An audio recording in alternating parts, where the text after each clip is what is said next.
Assalamualaikum warahmatullahi wabarakatuh. Baiklah, di sini saya akan menjelaskan materi mengenai prinsip argentometri eh, dalam bidang farmasi. Nah, di sini saya mengutip jurnal berjudul Validasi Metode Penentuan Amonium Klorida di dalam Obat Batuk Hitam secara Titimetri. Di mana jurnal ini merupakan jurnal Indonesian Journal of Chemical Analysis tahun 2018 yang sudah terakreditasi Sinta 3. Di sini saya meng-highlight beberapa kalimat di mana yang pertama itu salah satu zat yang berkhasiat dalam obat batuk hitam adalah amonium klorida. Nah, amonium klorida ini memiliki fungsi sebagai pengencer dahak. Nah, di dalam penentuan kadar amonium klorida di dalam sediaan obat menjadi sangat penting untuk diuji kualitas produk sebelum dan selama proses produksi, maupun setelah menjadi produk akhir. Berdasarkan Farmakope Indonesia, penentuan amonium klorida dapat dilakukan dengan cara titrasi argentometri. Titrasi argentometri ini merupakan suatu metode analisis kuantitatif di mana berdasarkan reaksi pengendapan senyawa halogenida dan juga senyawa-senyawa lain ketika ditambahkan dengan AgNO3. Nah, reaksi pengendapan akan dipengaruhi oleh beberapa faktor. Faktor antara lain itu adalah pengendapan di antaranya temperatur, sifat alami pelarut, pengaruh ion lain, pH, hidrolisis, dan pembentukan kompleks. Titrasi ini sebenarnya titrasi argentometri ini ada beberapa macam. Nah, beberapa macamnya itu yaitu metode Volhard, Mohr, Fajans, dan Liebig. Nah, pada penelitian pada jurnal ini, titrasi argentometri yang dipilih adalah menggunakan metode Mohr.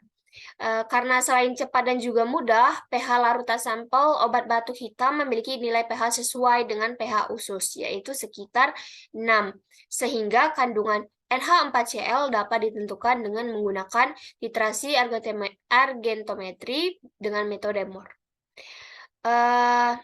Penelitian ini bertujuan untuk memperoleh validitas metode analisis untuk penentuan kadar amonium klorida di dalam obat batuk hitam dengan cara menggunakan metode titrasi argentometri Mohr.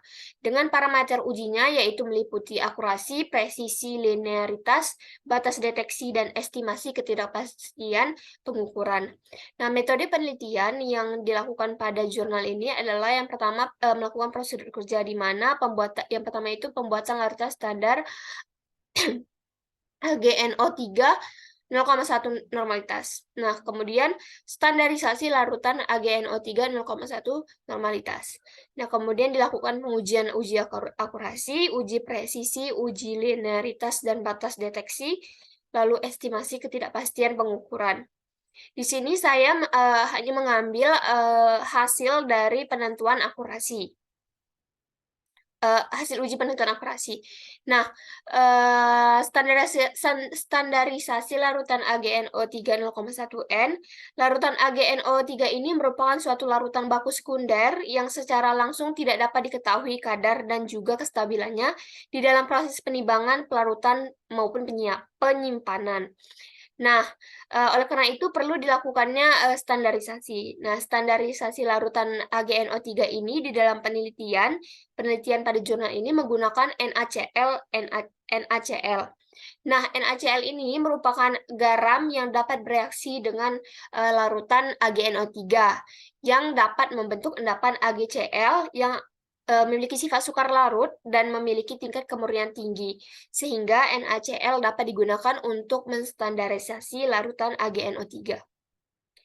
Nah, pada hasil pengukuran penentuan akurasi disajikan pada tabel 1 ini, di mana persentase akurasi yang baik yaitu 90–108%. Nah, sehingga pada tabel ini dapat dikatakan bahwa hasil pengukuran amonium klorida yang dilakukan dengan menggunakan titrasi argentometri pada penelitian ini akurat. Sekian, terima kasih. Wabillahi taufiq wal hidayah. Assalamualaikum warahmatullahi wabarakatuh.